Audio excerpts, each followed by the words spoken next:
ಈ ದಿನದಲ್ಲಿ ನಾವು ನೋಡುವ ವಿಷಯವೇನೆಂದ್ರೆ ಮೌನದಲ್ಲಿ ದೇವರನ್ನ ಹುಡುಕುವುದು. ಸೊ ನಾವು ಅನೇಕ ಸಾರಿ ನಮ್ಮ ಗಲಿಬಿಲಿಯಲ್ಲಿ ನಾವು ದೇವರನ್ನ ಹುಡುಕ್ತಾ ಇರ್ತೀವಿ, ಆದ್ರೆ ನಾವು ಮೌನವಾಗಿದ್ದಾಗ ಯಾವ ರೀತಿ ನಾವು ದೇವರನ್ನ ಹುಡುಕುವುದು ಅಂತ ಹೇಳಿ ನಾನು ಇದಕ್ಕಿಂತ ಮುಂಚೆ ಒಂದು ಕತೆ ಹೇಳಲಿಕ್ಕೆ ಇಷ್ಟಪಡ್ತೀನಿ. ಅಂದ್ರೆ ಒಬ್ಬ ಹುಡುಗ ಇರ್ತಾನೆ, ಅವನು ಬೇಸಿಗೆ ರಜದಲ್ಲಿ ಅವನ ತಾತ ಅವರ ಮನೆಗೆ ಹೋಗಿ ಅವನು ಸಮಯ ಕಡಿಲಿಕ್ಕೋಸ್ಕರ ಈಗ ರಜಾ ಬರ್ತಾ ಇದೆ. ಸೊ ಹಾಗಾಗಿ ಮಕ್ಕಳುಗಳೆಲ್ಲ ಏನ್ ಮಾಡ್ತಾರೆ, ಅವರ ಒಂದು ಅಜ್ಜಿ ಮನೆಗೂ ಅಥವಾ ಅವ್ರ ಮನೆಗೆ ಹೋಗಿ ಅವರು ಸಮಯ ಕಳಲಿಕ್ಕೆ ಇಷ್ಟಪಡ್ತಾ ಇರ್ತಾರೆ. ಸೊ ಹಾಗೆ ಇವನು ಕೂಡ ಅವ್ರ ತಾತ ಅಜ್ಜಿ ಮನೆಗೆ ಹೋಗ್ತಾನೆ. ಮತ್ತೆ ತಾತ ದಿನಾ ಹೊರಗಡೆ ಒಂದು ಚೇರಲ್ಲಿ, ಬಾಗಿಲ ಹತ್ರ ಇರುವ ಒಂದು ಚೇರಲ್ಲಿ ಕುತ್ಕೊಂಡು ಸಮಯ ಕಳೀತಾ ಇರ್ತಾರೆ. ಸೊ ಹಾಗಾಗಿ ಈ ಹುಡುಗನು ಕೂಡ ತಾತನ ಮನೆಗೆ ಹೋದಾಗ ಅವತ್ತೇನ್ ಮಾಡ್ತಾನೆ, ತಾತನ ಜೊತೆ ಹೊರಗಡೆ ಚೇರಲ್ಲಿ ಕುತ್ಕೊಂಡು ಕೂತಿರ್ತಾನೆ. ಅವಾಗ ತಾತ ಸೈಲೆಂಟ್ ಕೂತಿರ್ತಾರೆ, ಏನು ಮಾತಾಡ್ದಾಗ ಮೌನವಾಗಿ ಕೂತಿರ್ತಾರೆ. ಅದಕ್ಕೆ ಹುಡುಗನು ಕುತ್ಕೊಂಡಿರ್ತಾನೆ ಮೌನವಾಗಿ. ಅದಕ್ಕೆ ಹೇಳ್ತಾನೆ, ತಾತ ನಾವಿಬ್ರು ಮಾತಾಡಿದ್ರೆ ಚೆನ್ನಾಗಿರುತ್ತೆ, ಯಾಕೆ ನಾವು ಮೌನವಾಗಿ ಕೂತಿದೀವಿ ಅಂತ.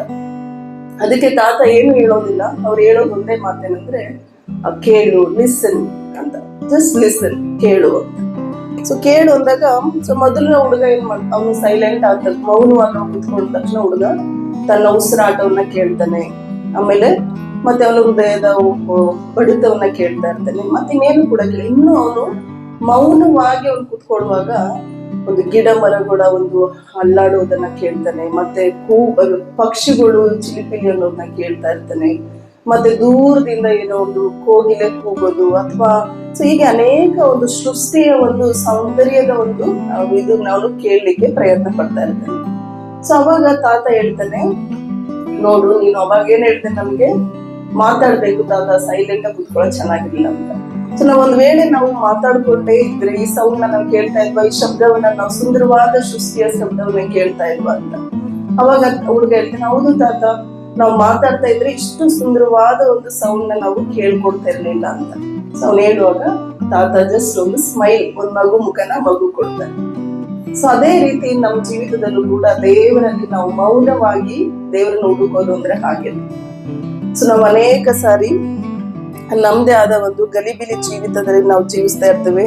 ಮತ್ತೆ ನಾವು ಹಲವಾರು ರೀತಿಯ ಒಂದು ಗಮನವನ್ನ ನಾವು ಕೊಡೋದಿಲ್ಲ.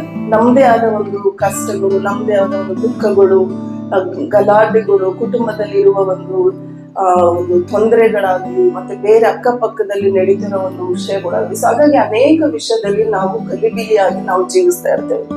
ಅಷ್ಟಲ್ಲದೆ ಬೆಳಗ್ಗೆ ಎದ್ದ ತಕ್ಷಣ ನಮ್ಗೆ ಮೊಬೈಲ್ ಅಲ್ಲಿ ನೋಟಿಫಿಕೇಶನ್ಸ್ ಎಷ್ಟಿರುತ್ತಲ್ಲ. ನನ್ ಮೊಬೈಲ್ ಓಪನ್ ಮಾಡಿದ್ರೆ ಎಷ್ಟು ನೋಟಿಫಿಕೇಶನ್ ಇರುತ್ತೆ. ನಾನೆಲ್ಲ ಓಪನ್ ಮಾಡಕ್ ಹೋಗಲ್ಲ, ಬಟ್ ನೋಡ್ತೀನಿ ಎಷ್ಟು ಉದ್ದ ಮೆಸೇಜ್ಗಳು, ಮತ್ತೆ ನ್ಯೂಸ್ಗಳು, ಮತ್ತೆ ನಿನ್ನೆ ಯಾವ ರೀತಿಯಾದ ಒಂದು ತೊಂದರೆಗಳಾಯ್ತು, ಮತ್ತೆ ಎಲ್ಲೆಲ್ಲ ಆಕ್ಸಿಡೆಂಟ್ ಆಯ್ತು, ಯಾವ ಕುಟುಂಬದಲ್ಲಿ ಏನಾಯ್ತು, ಇಡೀ ಆ ಸೆಲೆಬ್ರಿಟಿ ಫಿಲಿಂ ಅವ್ರ ಜೀವನದಲ್ಲಿ ಏನಾಯ್ತು, ಹಾಗೆ ಅನೇಕ ವಿಷಯಗಳು ನಮ್ಮ ಮೊಬೈಲ್ ಅಲ್ಲಿ ತುಂಬಿರ್ತದೆ. ಅದನ್ನ ಓಪನ್ ತಕ್ಷಣ ಏನಾಗುತ್ತೆ, ಅದನ್ನ ತೆಗೆದ ತಕ್ಷಣ ನೋಟಿಫಿಕೇಶನ್ ತೆಗೆದ ತಕ್ಷಣ ಏನಾಗುತ್ತೆ, ಒಂದೊಂದಾಗಿ ನಮಗೂ ಕೂಡ ನಮ್ಮ ಮೈಂಡ್ ಅಲ್ಲಿ ಗಲಿಬಿಲಿ ಸ್ಟಾರ್ಟ್ ಆಗ್ತಾ ಇರ್ತದೆ. ಸೊ ಹಾಗಾಗಿ ನಮ್ಗೆ ನಿರಂತರವಾದ ಶಬ್ದಗಳು ಒಂದ್ಸರಿ ನಾವ್ ಎದ್ದ ತಕ್ಷಣ, ಹೊರಗಡೆ ಹೋದ ತಕ್ಷಣ ಒಂದ್ ರೀತಿಯಾದ ಸೌಂಡ್.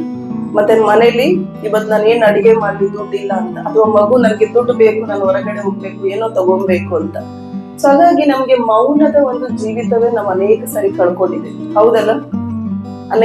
ನಮ್ಮ ಒಂದು ಬ್ಯಾಂಗ್ಳೂರಲ್ಲಿ ನಾವು ಜೀವಿಸುವಾಗ ನಾವು ನೋಡ್ಬೋದು ಎಷ್ಟು ರೀತಿಯಾದ ಒಂದು ಗಲಿಬಿಲಿ ಜೀವಿತವನ್ನ ನಾವು ಜೀವಿಸ್ತಾ ಇದ್ದೀವಿ. ಬೆಳಗ್ಗೆ ಎದ್ದ ತಕ್ಷಣ ನಾವು ಮಾಡ್ಕೊಬಹುದು. ಆ ಗಲಿಬಿಲಿ ಜೀವಿತದಲ್ಲೂ ಕೂಡ ನಾವು ಸಮಯ ತೆಗೆದುಕೊಂಡು ನಾವು ಒಳ್ಳೆಯದನ್ನ ಆರಿಸ್ಕೊಂಡು ನಾವು ಮೌನವಾಗಿ ದೇವರೊಟ್ಟಿಗೆ ನಾವು ಸಮಯ ಕಳೆಯಬಹುದು. ಆದ್ರೆ ನಾವು ಈ ಕಾಲದಲ್ಲಿ ಅದನ್ನ ನಾವು ಹೆಚ್ಚು ಮಾಡ್ತಾ ಇದ್ದೀವಿ. ಹತ್ರದಲ್ಲಿ ಯಾರಿರ್ತಾರೆ ಇವಾಗ? ಯಾರಿದಾರ ಹತ್ರದಲ್ಲಿ? ಯಾವ ವಸ್ತು ಇದೆ ನಮ್ಗೆ ಹತ್ರದಲ್ಲಿ? ಎದ್ದ ತಕ್ಷಣ ನಮ್ಗೆ ಸಿಗೋದೇನು? ಮೊಬೈಲ್. ಸೊ ಅಲ್ಲಿಂದ ನಮ್ಗೆ ಸ್ಟಾರ್ಟ್ ಆಗುತ್ತೆ ನಮ್ಮ ಜೀವಿತದ ಅನೇಕ ರೀತಿಯಾದ ಗಲಿಬಿಲಿಯ ಒಂದು ಪ್ರಯಾಣ. ಆದ್ರೆ ನಾವು ಉದಾಹರಣೆಗೆ ನಾವು ನೋಡುವಾಗ ದೇವರ ವಾಕ್ಯದಲ್ಲಿ ಇವತ್ತು ನಾವು ನೋಡುವ ವಾಕ್ಯವೇನೆಂದ್ರೆ, ಮಾರ್ಕನು ಬರೆದ ಸುವಾರ್ತೆ 1ನೇ ಅಧ್ಯಾಯ 35ನೇ ವಚನ. ಮಾರ್ಕನು 1:35. ಮತ್ತಾಯನು ಬರೆದ ಸುವಾರ್ತೆ 6ನೇ ಅಧ್ಯಾಯ 6ನೇ ವಾಕ್ಯ. ಕೀರ್ತನೆಗಳು 46 ಅಧ್ಯಾಯ ನಂಬರ್ ಮತ್ತೆ 10ನೇ ವಾಕ್ಯ. ಸೊ 3 ವಾಕ್ಯಗಳಿದಾವೆ. ಆ 3 ವಾಕ್ಯಗಳ ಕುರಿತು ನಾವು ನೋಡ್ಲಿಕ್ಕಿದ್ದೇವೆ. ಸೊ ಹಾಗಾಗಿ ನಾವು ಈ ರೀತಿಯಾದ ಒಂದು ಗಲಿಬಿಲಿ ಜೀವಿತದಲ್ಲಿ ನಾವು ಜೀವಿಸುವಾಗ ನಮ್ಗೆ ಉದಾಹರಣೆಯಾಗಿ ನಾವು ನೋಡುವಾಗ ಯೇಸು ಸ್ವಾಮಿಯೇ ನಮಗೆ ಒಂದು ಉದಾಹರಣೆಯಾದ ಒಂದು ಜೀವಿತವನ್ನ ನಮ್ಗೆ ತೋರಿಸ್ತಾರೆ. ಯೇಸು ಸ್ವಾಮಿ ಒಂದು ಪ್ರಾರ್ಥನೆಗೆ ಆದ್ಯತೆ ನೀಡ್ತಾ ಇರೋದು, ಯೇಸು ಸ್ವಾಮಿ ಪ್ರಾರ್ಥನೆಗೆ ಆದ್ಯತೆಯನ್ನ ನೀಡ್ತಾ ಇರೋದನ್ನ ನಾವು ವಾಕ್ಯದಲ್ಲಿ ನೋಡ್ತೀವಿ. ಅಂದ್ರೆ ಮುಂಜಾನೆ ಎದ್ದು ಇನ್ನು ಮೊಬ್ಬಿರುವಾಗ್ಲೇ ಆತರು ಎದ್ದು ಹೊರಟು ಅಡವಿಯ ಸ್ಥಳಕ್ಕೆ ಹೋಗಿ ದೇವರನ್ನ ಪ್ರಾರ್ಥಿಸ್ತಿದ್ರು ಅಂತ. ಸೊ ನಾವು ವಾಕ್ಯದಲ್ಲಿ ನೋಡುವಾಗ ನಮ್ಗೆ ಗೊತ್ತಾಗ್ತದೆ ಯೇಸು ಸ್ವಾಮಿಯೇ ಕೂಡ ಯೇಸು ಸ್ವಾಮಿಗೆ ಏನಾದ್ರೂ ಕೊರತೆ ಇತ್ತ, ಯೇಸು ಸ್ವಾಮಿಗೆ ಏನಾದ್ರೂ ಪಾಪ ಮಾಡ್ತಾ ಇದ್ರ, ಅಥವಾ ಯೇಸು ಸ್ವಾಮಿ ಏನು ಕೂಡ ಈ ಲೋಕದಲ್ಲಿ ನಮ್ಮ ಹಾಗೆ ಈ ಲೋಕದಲ್ಲಿ ಒಂದು ರೀತಿಯಾದ ಒಂದು ಜೀವನ ಮಾಡ್ತಾ ಇರಲಿಲ್ಲ. ಆದ್ರೂ ಕೂಡ ದೇವರು ಮೊದಲು ಆತನು ಚೂಸ್ ಮಾಡಿದ್ದು ಏನಂದ್ರೆ ತನ್ನ ಪ್ರಾರ್ಥನೆಯಲ್ಲಿ ಸಮಯ ಕಳೆಯುವುದನ್ನು. ಮುಂಜಾನೆ ಎದ್ದು, ಅದು ಮುಂಜಾನೆ ಅಂದ್ರೆ ಅದು ಎಷ್ಟು ಬೇಗ ಅದು ಮುಂಜಾನೆ ಎಷ್ಟು ಗಂಟೆ ನಾವು ಲೆಕ್ಕ ಮಾಡೋದು 4 ಅಥವಾ 3:30 ಈ ರೀತಿಯಾಗಿ ನಾವು ನೋಡ್ತೇವೆ. ಸೊ ಆ ಸಮಯದಲ್ಲಿ ದೇವರು ಎದ್ದು ಪ್ರಾರ್ಥಿಸ್ತಾ ಇರುವುದನ್ನ ದೇವ್ರಿಗೆ ಗೊತ್ತಿತ್ತು, ನನ್ನ ಎಲ್ಲಾ ಸೇವೆಗಳ ಮಧ್ಯದಲ್ಲೂ ನನಗೆ ಬೇಕಾಗಿರೋದು ನನ್ನ ತಂದೆಯ ಬಳಿಯಲ್ಲಿ ನನಗಿರುವ ಒಂದು ಸಂಬಂಧ ಅತಿ ಮುಖ್ಯವಾದ ಒಂದು ಸಂಬಂಧವಾಗಿದೆ. ಹಾಗಾಗಿ ನಾನು ಮೊದಲು ನನ್ನ ಸಮಯವನ್ನ ನನ್ನ ತಂದೆಯೊಟ್ಟಿಗೆ ನಾನು ಹಂಚಿಕೊಳ್ಳುತ್ತೇನೆ ಅಂತ. ಸೊ ಹಾಗಾಗಿ ನಾವು ಒಂದು ಏಕಾಂತವಾಗಿ ಯಾರು ಇಲ್ಲದ ಒಂದು ಸ್ಥಳದಲ್ಲಿ ಹೋಗಿ ದೇವರು ಪ್ರಾರ್ಥನೆ ಮಾಡುವುದನ್ನ ನಾವು ನೋಡ್ತೇವೆ. ಸೊ ನಮ್ಮ ಜೀವಿತದಲ್ಲೂ ಕೂಡ ಅನೇಕ ಸಾರಿ ನಾವು ಪ್ರಾರ್ಥನೆಯನ್ನ ಮಾಡೋದೇ ಕಮ್ಮಿ ಆಗ್ಬಿಟ್ಟಿರುತ್ತೆ. ಎಲ್ಲಾ ಮಾಡ್ತೀವಿ ನಾವು, ಆದ್ರೆ ಪ್ರಾರ್ಥನೆ ಮಾಡೋದು ತುಂಬಾ ಕಮ್ಮಿ. ಒಂದ್ ಸ್ವಲ್ಪ ಅಲ್ಲೇಲೂಯಾ ಸ್ತೋತ್ರ ದೇವರೇ ಈ ದಿನವನ್ನ ನನ್ನ ಆಶೀರ್ವದಿಸು, ನನ್ನ ಕೆಲಸ ಕಾಪಾಡು ಅಂತ ಹೇಳಿ 2-3 ವಿಷಯದಲ್ಲೇ ನಾವು ಆಮೇಲೆ ಅಂದ್ಬಿಟ್ಟು ನಾವು ಎದ್ದು ಹೋಗ್ತೀವಿ. ಆದ್ರೆ ಇದು ಎಷ್ಟು ಮುಖ್ಯ, ನಮ್ಮ ಜೀವಿತವನ್ನ ನಾವು ಜೀವನ ಪಡಿಸೋದಕ್ಕೋಸ್ಕರ, ನಮ್ಮ ಜೀವಿತವನ್ನ ನಾವು ನವೀಕರಣ ಪಡಿಸ್ಕೋಬೇಕು ಅಂದ್ರೆ ದಿನನಿತ್ಯವೂ ನಾವು ದೇವರ ಸಮ್ಮುಖದಲ್ಲಿ ಪ್ರಾರ್ಥಿಸುವುದು ತುಂಬಾ ಮುಖ್ಯ. ಅವಾಗ ಮಾತ್ರ ನಾವು ಮೌನವಾಗಿ ನಾವು ದೇವರು ಹೇಳುವ ಒಂದು ವಿಷಯವನ್ನ ನಾವು ಕೇಳಲಿಕ್ಕೆ ಸಹಾಯ ಆಗ್ತದೆ. ಇಲ್ಲ ನನಗೆ ಸಮಯ ಇಲ್ಲ, ನಾನು ತುಂಬಾ ಬ್ಯುಸಿ ಇದ್ದೀನಿ, ನನಗೆ ಆಗೋದೇ ಇಲ್ಲ, ತುಂಬಾ ಕಲಿಬೇಕು ನನ್ನ ಜೀವನ ನಾವು ಅನ್ಕೊಂಡಿದ್ರೆ ನಾವು ದೇವರ ಸ್ವರವನ್ನ ಕೇಳಲಿಕ್ಕೆ ಸಾಧ್ಯವೇ ಇಲ್ಲ. ನಾವು ಒಂದ್ ವೇಳೆ ಹೌದು ನಾನು ದೇವರ ಸ್ವರವನ್ನ ನಾನು ಕೇಳ್ಬೇಕು ಅಂತ ನಾವು ಆಸೆ ಪಡುವುದಾದ್ರೆ ನಾವು ದೇವರ ಸಮ್ಮುಖದಲ್ಲಿ ಇದ್ದು ನಾವು ಹೆಚ್ಚು ಪ್ರಾರ್ಥನೆ ಮಾಡುವಾಗ ದೇವರು ಏನು ನಮ್ಗೆ ಹೇಳ್ಬೇಕು, ಅಥವಾ ಈ ದಿನ ಯಾವ ರೀತಿ ದೇವರು ನಮ್ಮನ್ನ ಇರ್ಲಿಕ್ಕೆ ಇಷ್ಟಪಡ್ತಾ ಇದ್ದಾರೆ, ಅಥವಾ ಈ ದಿನದಲ್ಲಿ ನನ್ನ ಮುಖಾಂತರ ಅನೇಕ ಜನರಿಗೆ ನಾನು ಆಶೀರ್ವಾದವಾಗಿರ್ಬೇಕು ಅಂತ ದೇವರು ಬಯಸ್ತಾ ಇದ್ದಾರೆ ಅಂದ್ರೆ ದೇವರೊಟ್ಟಿಗೆ ನಮ್ಮ ಸಂಬಂಧ, ದೇವರೊಟ್ಟಿಗೆ ನಮ್ಮ ಪ್ರಾರ್ಥನೆ ಮಾಡುವುದು ತುಂಬಾ ಮುಖ್ಯ. ಅವಾಗ ನಿಜವಾಗ್ಲೂ ನಾವೊಂದು ಮೌನವಾಗಿ ಒಂದು ಒಳ್ಳೆಯ ದಿನವನ್ನ ನಾವು ಒಂದು ದಿನವನ್ನ ನಾವು ನೋಡ್ಲಿಕ್ಕೆ ನಮಗೆ ಸಹಾಯ ಆಗ್ತದೆ. ಸೊ ಆ ರೀತಿಯಾಗಿ ನಾವು ಅನೇಕ ಸಲ ನಮಗೇನಾಗ್ತದೆ ಅಂದ್ರೆ ನಮ್ಗೆ ದಿಕ್ಕೇ ಇಲ್ಲ, ಏನ್ ಮಾಡ್ಬೇಕು ಅಂತ ಗೊತ್ತಿರೋದಿಲ್ಲ. ಆದ್ರೆ ನಾವು ಬೇರೆಯವ್ರ ಹತ್ರ ಇವತ್ತು ಹೋಗ್ಬೇಕು, ಏನೋ ಒಂದು ನಿರ್ಧಾರ ಮಾಡ್ಬೇಕು ನನ್ನ ಜೀವಿತದಲ್ಲಿ, ಅವ್ರ ಹತ್ರ ಹೋಗ್ಬೇಕು, ಇವ್ರ ಹತ್ರ ಹೋಗ್ಬೇಕು, ಇವ್ರನ್ನ ಫೋನ್ ಮಾಡಿ ಕೇಳ್ಬೇಕು, ಯಾಕೆಂದ್ರೆ ಅದು ಬೇಗ ಉತ್ತರ ಸಿಗುತ್ತಲ್ಲ. ಆದ್ರೆ ನಾವು ಮೌನವಾಗಿ ದೇವರೊಟ್ಟಿಗೆ ನಾವು ಪ್ರಾರ್ಥಿಸಿ ಆ ಒಂದು ವಿಷಯಕ್ಕೋಸ್ಕರ ನನ್ ಕಡೆ ಕಾಯ್ತಾ ಇರ್ತೀನಿ ಅನ್ನೋದು ತುಂಬಾ ಟೈಮ್ ತಗೊಳುತ್ತೆ. ಹಾಗಾಗಿ ನಮ್ಗೆ ತಕ್ಷಣ ಕೆಲಸ ಆಗ್ಬೇಕು, ತಕ್ಷಣ ನನ್ಗೆ ನಿರ್ಧಾರ ಸಿಗ್ಬೇಕು, ತಕ್ಷಣ ನನ್ಗೆ ಉತ್ತರ ಸಿಗ್ಬೇಕು ಅಂದ ತಕ್ಷಣ ನಾವು ಮನುಷ್ಯರ ಹಿಂದೆ ಹೋಗ್ತೀವಿ, ಅಥವಾ ನಮ್ಮ ಒಂದು ಫ್ರೆಂಡ್ಸ್ಗಳು ಹಿಂದೆ ಹೋಗ್ತೀವಿ, ಅಥವಾ ಯಾರಾದ್ರೂ ಜ್ಞಾನಿಗಳಿದ್ರೆ ಅವ್ರನ್ನ ಕೇಳಿ ನಾವು ತಿಳ್ಕೊಳ್ತೇವೆ. ದೇವರನ್ನ ನಾವು ಅನೇಕ ಸಾರಿ ನಾವು ಮರ್ತು ಬಿಡ್ತೇವೆ. ಎಲ್ಲಾ ಮುಗಿದು ಹೋದ್ಮೇಲೆ ಮಾತ್ರ ನಾವು ದೇವ್ರ ಸಮ್ಮುಖದಲ್ಲಿ ಬರ್ತೀವಿ, ದೇವ್ರೇ ನಾನು ತಪ್ಪು ಮಾಡಿದೀನಿ, ಈಗ ನನ್ಗೆ ಏನ್ ಹೇಳ್ತೀಯ ಹೇಳು ಅಂತ. ಆದ್ರೆ ದೇವ್ರು ಬಯಸೋದೇನಂದ್ರೆ ಫಸ್ಟ್ ನನ್ನ ಹತ್ರ ಬಂದು ಆದ್ಯತೆ, ಒಂದು ಪ್ರಯಾರಿಟೈಸ್ ಫಸ್ಟ್ ನಾವು ದೇವರಿಗೆ ಆದ್ಯತೆ ಕೊಡುವಾಗ ದೇವ್ರು ನಿಜವಾಗ್ಲೂ ನಮ್ಮ ದಿನವೆಲ್ಲ ದೇವ್ರು ನಮ್ಗೆ ನಡೆಸ್ಕೊಂಡು ನಮ್ಮ ಎಲ್ಲಾ ಗಲಿಬಿಲಿಗಳನ್ನು ಕೂಡ ದೇವ್ರು ನಮ್ಮನ್ನ ನಡೆಸ್ತಾ ಇರ್ತಾರೆ. ಬರೀ ನಮ್ಮ ಕೊರತೆಗಳ ಸಮಯದಲ್ಲಿ ಮಾತ್ರ ನಾವು ಪ್ರಾರ್ಥಿಸೋದು, ಅಥವಾ ನಮ್ಮ ಕೊರತೆಗಳ ಸಮಯದಲ್ಲಿ ಮಾತ್ರ ನಾವು ಏನಾದ್ರು ಒಂದು ವಿಷಯ ಇದ್ರೆ ಒಂದು 3-4 ದಿನ ಇದ್ದು ನಾವು ಫಾಸ್ಟಿಂಗ್ ತೆಗೆದು ನಾವು ಪ್ರೇಯರ್ ಮಾಡಕ್ ಹೋಗ್ತೀವಿ. ಆದ್ರೆ ದೇವ್ರು ಬಯಸೋದೇನಂದ್ರೆ ಬರೀ ಉಪವಾಸ ಇದ್ದಾಗ ಮಾತ್ರ ನಾನು ನಿನ್ನ ಉತ್ತರ ಕೊಡೋದಿಲ್ಲ, ಆದ್ರೆ ದಿನನಿತ್ಯವೂ ಈ ಸಂಬಂಧವನ್ನು ಇಟ್ಕೊಂಡು ದಿನನಿತ್ಯ ನನ್ನಲ್ಲಿ ನೀನು ನವೀಕರಣ ಪಡಿಸ್ಕೊಂಡು ನಿನ್ ಜೀವಿತನ ಅಂತ ದೇವರು ನಮ್ಮ ಹತ್ರ ಬಯಸ್ತಾ ಇದ್ದಾರೆ. ಮತ್ತೆ 2ನೇ ವಾಕ್ಯದಲ್ಲಿ ನಾವು ನೋಡುವಾಗ ಮತ್ತಾಯನು ಬರೆದ ಸುವಾರ್ತೆ 6 ಮತ್ತೆ 6ನೇ ವಾಕ್ಯ ಯಾರಾದ್ರೂ ಓದ್ತೀರಾ? ನೀನು ಪ್ರಾರ್ಥನೆ ಮಾಡಬೇಕಾದರೆ ನಿನ್ನ ಏಕಾಂತವಾದ ಕೋಣೆಯೊಳಗೆ ಹೋಗಿ ಬಾಗಿಲನ್ನು ಮುಚ್ಚಿಕೊಂಡು ಅಂತರಂಗದಲ್ಲಿ ನಿನ್ನ ತಂದೆಗೆ ಪ್ರಾರ್ಥನೆ ಮಾಡಬೇಕು. ಅಂತರಂಗದಲ್ಲಿ ಕಳೆಯುವ ಓಡುವ ನಿನ್ನ ತಂದೆಯು ನಿನಗೆ ಫಲವನ್ನು ಕೊಡುವನು. ಸೊ ದೇವ್ರ ವಾಕ್ಯ ನೋಡೋದನ್ನ ನಾವೇನ್ ನೋಡ್ತೀವಿ ಏನಂದ್ರೆ, ಸೊ ಪ್ರಾರ್ಥನೆಯು ಒಂದು ರಹಸ್ಯವಾಗಿ, ಪ್ರೇಯರ್ ಇನ್ ಸೀಕ್ರೆಟ್, ರಹಸ್ಯವಾಗಿ ಪ್ರಾರ್ಥಿಸೋದು. ಸೊ ನಾವು ಅನೇಕ ಸಾರಿ ಪ್ರೇಯರ್ ಅಂದ್ರೆ ನಾವೇನ್ ಅನ್ಕೋತೀವಿ, ನಾವು ಎಲ್ಲಾರ್ಗು ಒಂದೊಂದ್ ಟೈಮ್ ಒಬ್ಬೊಬ್ರು ಏನಂದ್ರೆ ಪ್ರೇಯರ್ ಮಾಡಕ್ ಕುತ್ಕೋತಿದ್ದಾರೆ ಅಂದ್ರೆ ಎಲ್ಲಾ ಇಡೀ ಕುಟುಂಬದವ್ರಿಗೆಲ್ಲ ಗೊತ್ತಾಗುತ್ತೆ, ಅಕ್ಕಪಕ್ಕದ ಮನೆಯವ್ರಿಗೆ ಎಲ್ಲಾರು ಗೊತ್ತಾಗ್ಬಿಡುತ್ತೆ. ಯಾಕೆಂದ್ರೆ ಅವ್ರು ಅವತ್ತು ತುಂಬಾ ಶುದ್ಧವಾಗಿ ಅವ್ರನ್ನ ರೆಡಿ ಮಾಡ್ಕೊಂಡು ಹೋಗಿ ಪ್ರಾರ್ಥನೆ ಮಾಡ್ತಾ ಇರ್ತಾರೆ.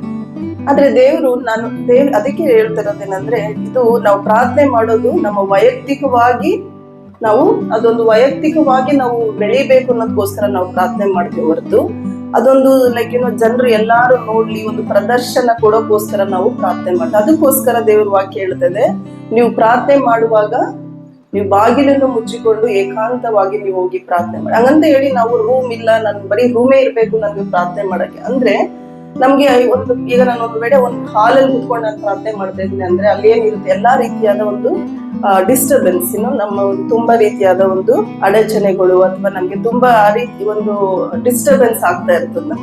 ಬೇರೆಯವ್ರು ಬರ್ತಾ ಇರ್ತಾರೆ, ಅಥವಾ ಮೊಬೈಲು ಅಥವಾ ಮಕ್ಳುಗಳು ಬಂದು ನಮ್ಮನ್ನ ಮಾತಾಡಿಸ್ತಾ ಇರೋದಿಲ್ಲ. ಅದಕ್ಕೋಸ್ಕರ ನಮ್ಮನ್ನ ನಾವು ಒಂದು ವಿಶೇಷವಾಗಿ ದೇವ್ರಿಗೋಸ್ಕರ ನಾವು ಸಮಯವನ್ನ ಬೇರೆ ಕಡೆ ಹೋಗಿ ನಾವು ಕುತ್ಕೊಳ್ಳೋದು, ಯಾವುದೇ ರೀತಿಯ ಒಂದು ಡಿಸ್ಟರ್ಬೆನ್ಸ್ ಆಗೋದಿಲ್ಲ, ಯಾರು ಕೂಡ ನಮ್ಮನ್ನು ಮಾತಾಡ್ಸೋದಿಲ್ಲ ನಾವು. ಹಾಗಾಗಿ ನಾವು ದೇವರ ಸಮ್ಮುಖದಲ್ಲಿ ನಮ್ಮನ್ನ ನಾವು ಕಂಪ್ಲೀಟ್ ಆಗಿ ನಮ್ಮನ್ನ ನಾವು ದೇವರಿಗೆ ನಾವು ಒಪ್ಪಿಸ್ಕೊಳ್ಳೋ ಒಂದು ಸಹಾಯ ಆಗ್ತದೆ.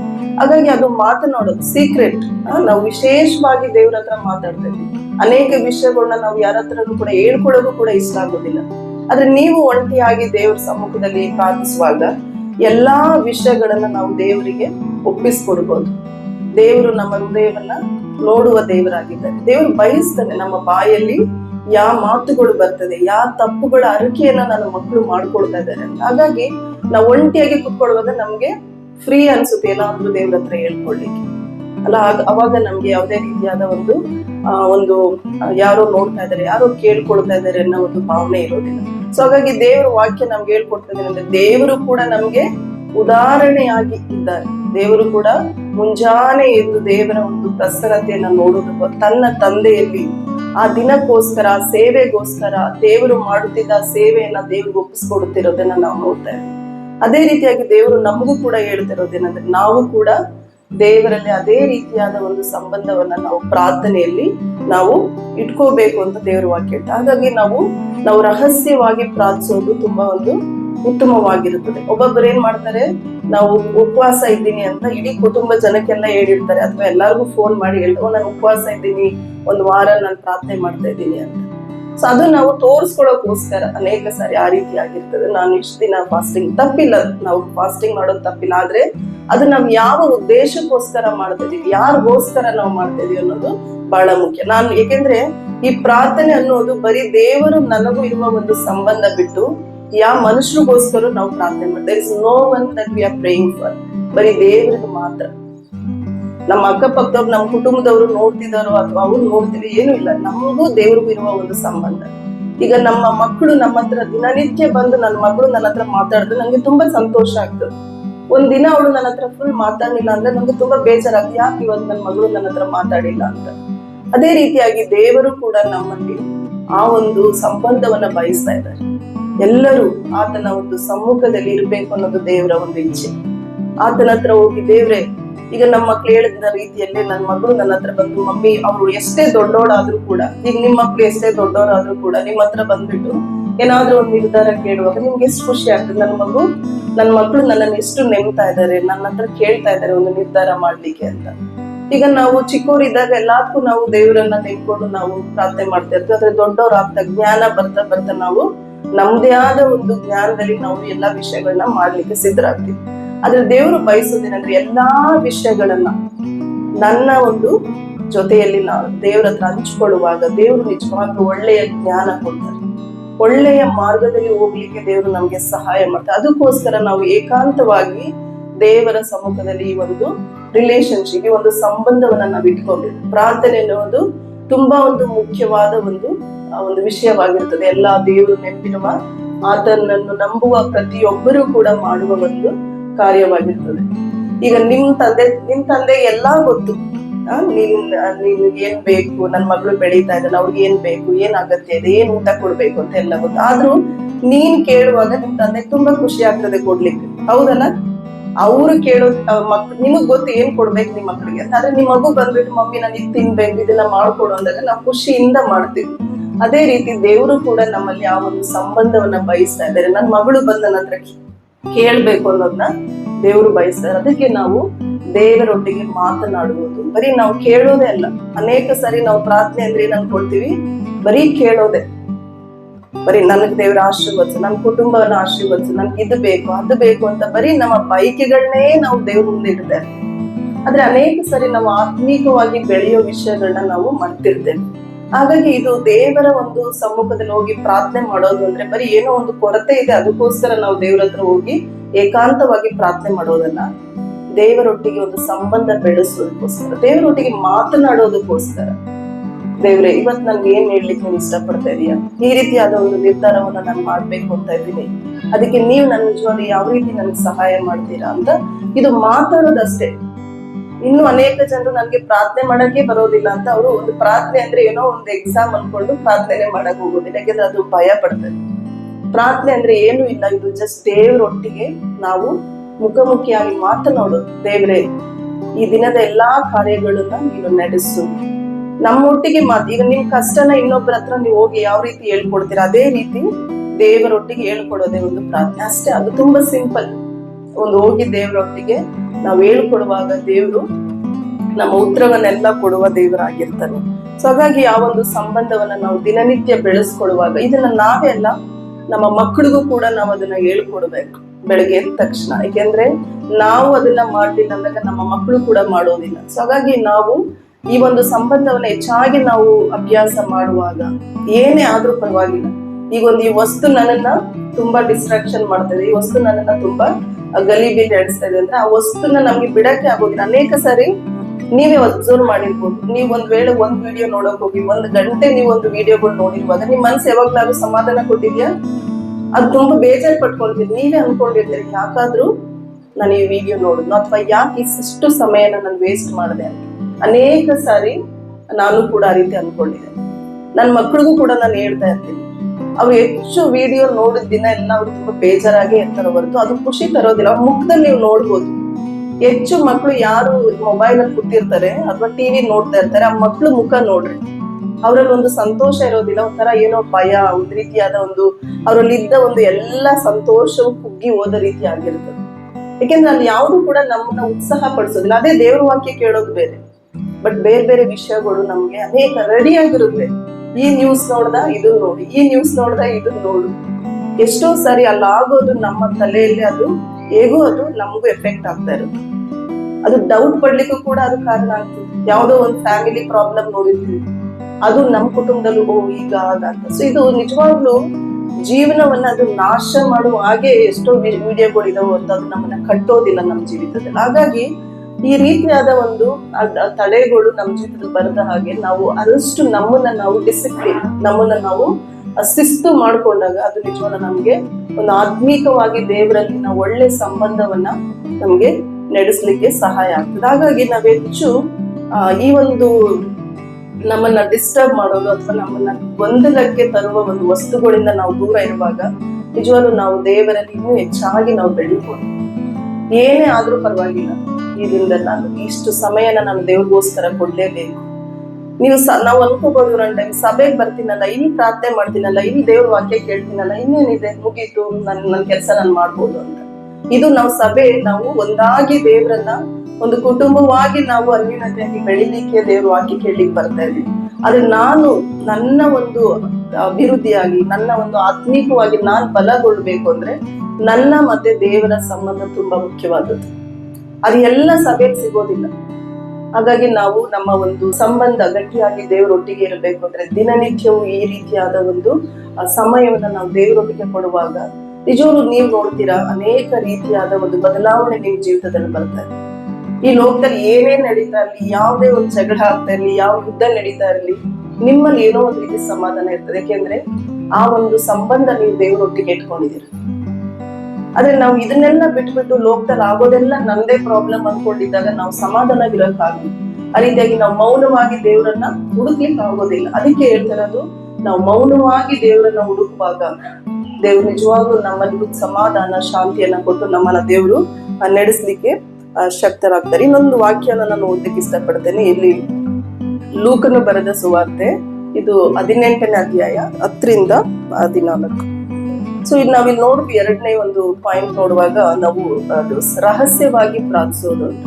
ಸೊ ಇಲ್ಲೊಂದು ಉದಾಹರಣೆ, ಒಂದು ಕಥೆಯನ್ನ ಯೇಸು ಸ್ವಾಮಿ ಹೇಳ್ತಾರೆ ಈ ಒಂದು ಶಿಷ್ಯರಿಗೆ. ಅಲ್ಲಿ ಇಬ್ರು ಇರ್ತಾರೆ, ಅಲ್ಲಿ ಇಬ್ರು ಪ್ರಾರ್ಥನೆ ಮಾಡೋದಕ್ಕೋಸ್ಕರ ದೇವಾಲಯಕ್ಕೆ ಹೋಗ್ತಾರೆ. ಅಲ್ಲೊಬ್ಬ ಸುಂಕದವನು ಇರ್ತಾನೆ, ಒಬ್ಬ ಪರಿಸಾಯದವನು ಇರ್ತಾನೆ.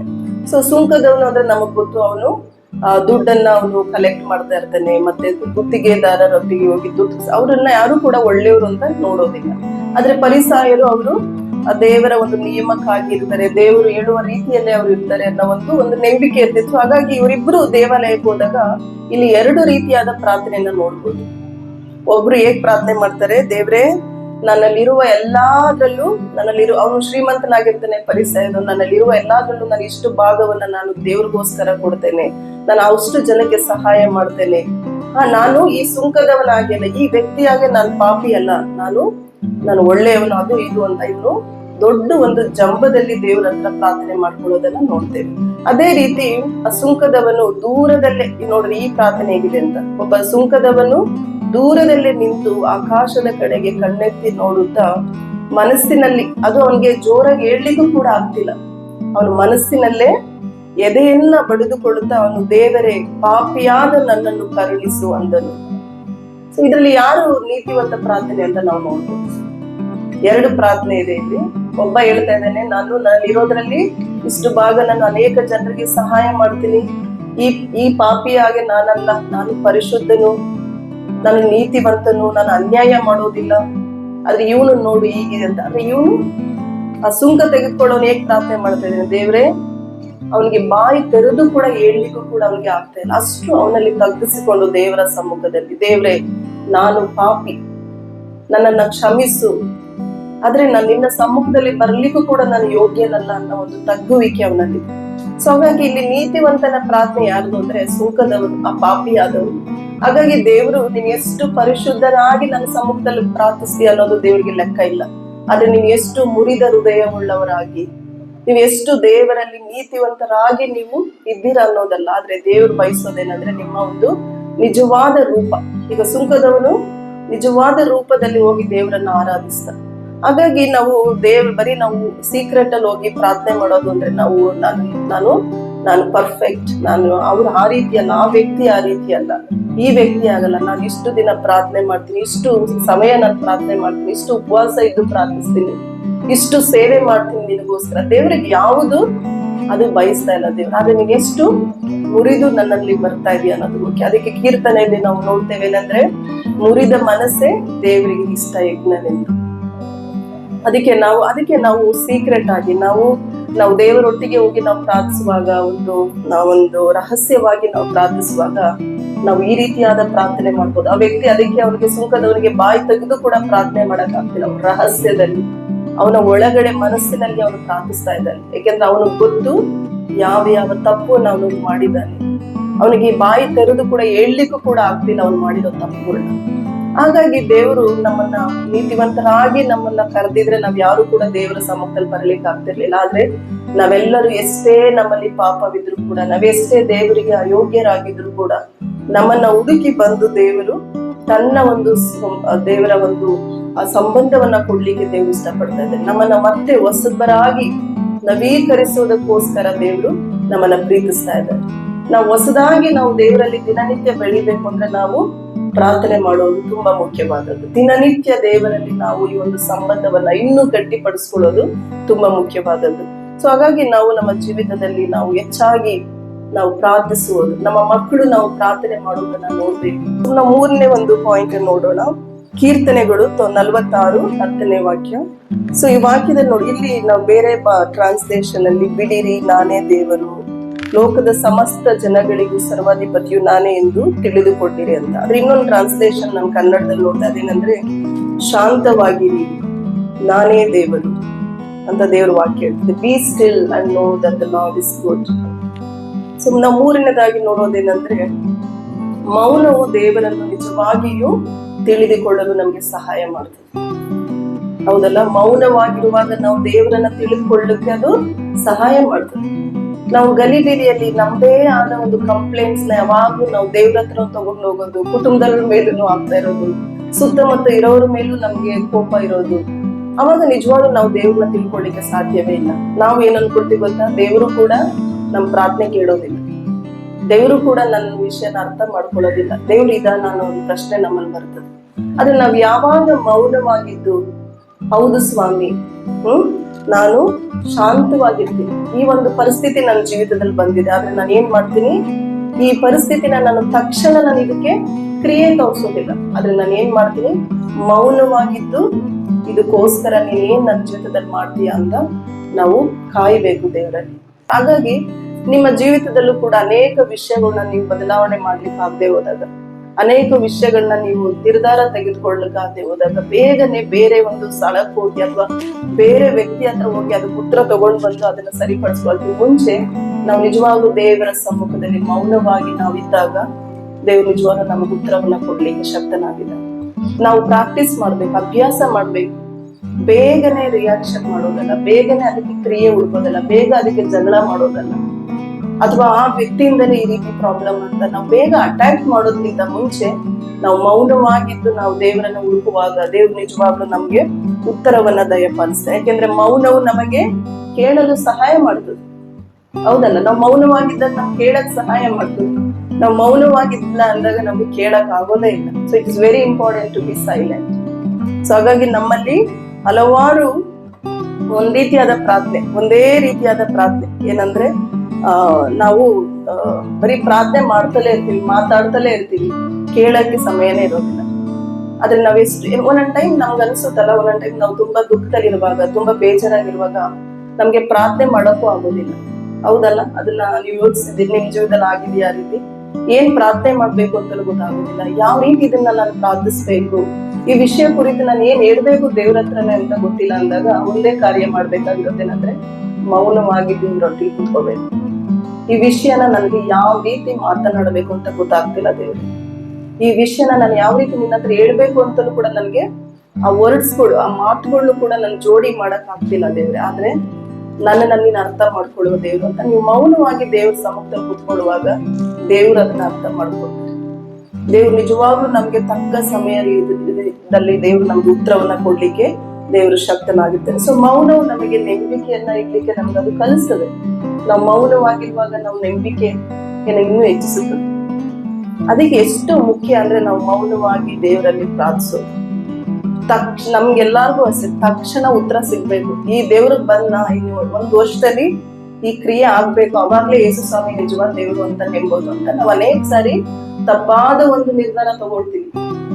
ಆದ್ರೆ ನಾವ್ ಯಾವತ್ತೂ ಅನ್ಕೊಳಲ್ಲ, ನಾವು ನನ್ನ ದೇವರಲ್ಲಿ ನಾನು ಮೌನವಾಗಿರ್ತೀನಿ, ದೇವರು ಮಾಡುವ ತನಕ ನಾನು ಮೌನವಾಗಿರ್ತೀನಿ, ದೇವರು ಈ ಒಂದು ವಿಷಯ ಕುರಿತು ನನ್ನ ಜೀವಿತದಲ್ಲಿ ದೊಡ್ಡದು ಮಾಡೋ ತನಕ ನಾನು ಮೌನವಾಗಿರ್ತೀನಿ ಅಂತ ನಾವು ಈ ರೀತಿಯಾದ ನಿರ್ಧಾರ ಮಾಡೋದಿಲ್ಲ. ಆದ್ರೆ ದೇವ್ರು ನಮ್ಮಲ್ಲಿ ಬಯಸೋದೇನಂದ್ರೆ ನಿಜವಾಗ್ಲೂ ನಮ್ಮ ಜೀವಿತ ನವೀಕರಣ ಆಗ್ಬೇಕು ಅಂದ್ರೆ ನಾವಿನ್ನೂ ದೇವರಲ್ಲಿ ಹೊಸಬರಾಗಿ ನಾವು ಬೆಳಿಬೇಕು ಅಂದಾಗ ನಾವು ಮೌನವಾಗಿ ದೇವರಲ್ಲಿ ಕಾಯುವಾಗ ದೇವರು ತಕ್ಕ ಸಮಯದಲ್ಲಿ ನಮಗೆ ಉತ್ತರವನ್ನ ಕೊಡ್ಲಿಕ್ಕೆ ಶಕ್ತನಾಗ್ತಾನೆ. ಸೊ ಹಾಗಾಗಿ ನಾನೊಂದು ಕತೆ ಹೇಳ್ತಾ ಇದ್ದೆ, ಅಲ್ಲಿ ಕೂಡ ಆ ಹುಡುಗ ಮೌನವಾಗಿ ಕುತ್ಕೊಂಡಾಗ ಮಾತ್ರ ಎಷ್ಟು ಸುಂದರವಾದ ವಿಷಯಗಳನ್ನ ಅವನು ಕೇಳ್ಕೊಂಡ. ಅದೇ ರೀತಿಯಾಗಿ ನಾವು ಮೌನವಾಗಿದ್ದಾಗ ದೇವರ ಗುಣಗಳನ್ನ ಕೂಡ ನಾವು ತಿಳ್ಕೊಳ್ತೀವಂತೆ. ನಾವು ಮೌನವಾಗಿದ್ದಾಗ ದೇವರು ಎಷ್ಟು ಶಾಂತಿ ಉಳ್ಳ ದೇವರು, ಎಷ್ಟು ನಾವೆಷ್ಟೇ ತಪ್ಪು ಮಾಡಿದ್ರು ಕೂಡ ನಮ್ಮನ್ನ ದೇವರು ಎಷ್ಟು ಪ್ರೀತಿಸ್ತಾನೆ. ಆತನ ಪ್ರೀತಿಯ ಕುರಿತು, ಆತನ ಕರುಣೆಯ ಕುರಿತು, ಆತನ ಕೃಪೆಯ ಕುರಿತು, ಆತನು ನಮ್ಮನ್ನ ನಡೆಸುವ ರೀತಿಯ ಕುರಿತು ಅವೆಲ್ಲ ದೇವರ ಒಂದು ಗುಣಗಳು. ಮನುಷ್ಯನ ಗುಣಗಳು ಹೇಗಿರ್ತದೆ, ಬೇರೆ ರೀತಿಯಾಗಿರ್ತದೆ. ಆದ್ರೆ ದೇವರ ಗುಣಗಳು ತುಂಬಾ ಒಳ್ಳೆಯ ಗುಣಗಳು. ನಾವು ಮೌನವಾಗಿರುವಾಗ ದೇವರ ಗುಣಗಳನ್ನ ನಾವು ಅರ್ಥ ಮಾಡ್ಕೊಳ್ತೇವೆ. ಹಾಗಾಗಿ ನಾವು ಕಲಿಯಬೇಕಾದೇನಂದ್ರೆ ದೇವರಲ್ಲಿ ನಾವು ಮೌನವಾಗಿ ಪ್ರಾರ್ಥಿಸೋದು, ಮೌನವಾಗಿ ಕಾಯುವುದು ಆ ವಿಷಯಕ್ಕೋಸ್ಕರ. ಅವಾಗ ನಾವು ದೇವರನ್ನ ಇನ್ನೂ ಹೆಚ್ಚಾಗಿ ಹುಡುಕ್ತೀವಿ, ದೇವರಲ್ಲಿ ಇನ್ನೂ ಹೆಚ್ಚಾದ ಒಂದು ಸಂಬಂಧವನ್ನ ನಾವು ಹೊಂದ್ಕೊಡ್ತೇವೆ, ಇನ್ನೂ ಹೆಚ್ಚಾದ ಒಂದು ಪರೀಕ್ಷೆ ದೇವರಲ್ಲಿ ನಾವು ಹೊಂದ್ಕೊಳ್ಳುವಾಗ ನಮ್ಗೆ ನಿಜವಾಗ್ಲೂ ಅವಾಗ ಸಂತೋಷವಾಗಿರ್ತೀವಿ. ನಾವು ಕೂಡ ಸಮಯವನ್ನ ತೆಗೆದುಕೊಂಡು ದೇವರಲ್ಲಿ ಕಾಯುತ್ತಾ ನಾವು ದೇವರ ಸಂಬಂಧವನ್ನ ನಾವು ಹೊಂದಿಕೊಳ್ಳುವಾಗ ಆ ಸಂಬಂಧ ಚೆನ್ನಾಗಿರುತ್ತೆ. ಅದಕ್ಕೆ ನಾವು ಹೆಚ್ಚಾಗಿ ದೇವರೊಟ್ಟಿಗೆ ಇರುವಾಗ ಸಂಬಂಧ ಅರ್ಥ ಆಗ್ತದೆ. ಯೇಸು ಸ್ವಾಮಿ ಯಾರು, ನನ್ನ ಹತ್ರ ಯಾಕೆ ಯೇಸು ಸ್ವಾಮಿ ಇಷ್ಟು ಸಂಬಂಧವನ್ನ ಬಯಸ್ತಾ ಇದ್ದೇನೆ?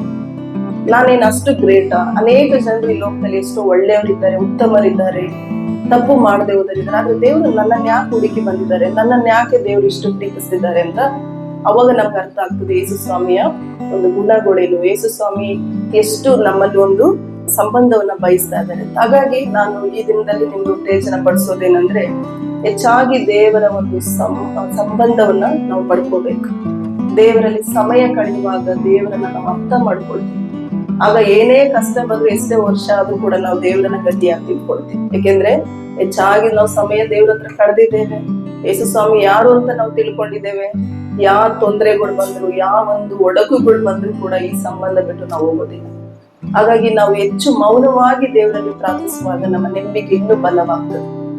ನಮ್ಗೆ ಬೇಗ ಉತ್ತರ ಬೇಕು ಅಂದಾಗ ನಾವು ದೇವರ ಸಂಬಂಧ ನಾವು ಗಟ್ಟಿಯಾಗಿರೋದಿಲ್ಲ, ಬೇಗ ಬಿಟ್ಟು ಹೋಗ್ತಾ ಇರ್ತೇವೆ.